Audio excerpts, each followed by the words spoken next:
আসসালামু আলাইকুম দর্শক, আশা করি ইনশাল্লাহ আপনারা সবাই ভালো আছেন। আমরা আসলাম আজকে জয়পুরহাটে, তো অনেক গরুর আমদানি হয়েছে। তো আমরা যেহেতু শর্ট ভিডিও করবো, এখানে একটা গরুর দাম জানাবো। তো ইনশাল্লাহ আপনারা যদি দেখে ভালো লাগে অবশ্যই লাইক কমেন্ট শেয়ার করবেন। চলুন এই গরুটির সম্পর্কে আমরা ধারণা দেওয়ার চেষ্টা করবো আজকের বাজারে। বড় ভাই সালামু আলাইকুম। ওয়ালাইকুম সালাম ভাই, কেমন আছেন? আলহামদুলিল্লাহ ভাই। আজকে কত পিস নিয়ে আসছেন? ইনশাল্লাহ ভালো। ভাই 36 পিস গরু ছিল ভাই। 36 পিস ছিল, বেচা কিনা কেমন হয়েছে? ভাই মাত্র 17টা আছে। 17টা আছে। তো যাই হোক, এই গরুগুলির আপনি কেমন দাম চাচ্ছেন? ভাই এই গরুগুলোর দাম যাচ্ছে ভাই 75,000, 2,75,000। 2,75,000 চাওয়া। কাস্টমার কেমন বলছে?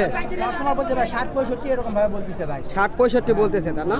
তো দর্শক, আপনারা শুনতেছেন আজকের বাজারগুলো নিয়ে আজকে আমরা তুলে ধরার চেষ্টা করতেছি। তো অবশ্যই আপনারা যদি এই ভিডিও দেখে আসেন তাহলে অবশ্যই ভাই আপনার ভিডিও দেখে আসলে পার পিস গরু প্রতি জোড়া প্রতি আরো 5,000 করে কম দিব। জোড়া প্রতি 5,000 করে কম দিব। এক জোড়া গরু তো আপনার ভিডিওর নাম শুনে আসবে 2,000 টাকা লাভ দিব। ওয়াদা করলে। তো দর্শক, আপনারা শুনলেন অবশ্যই।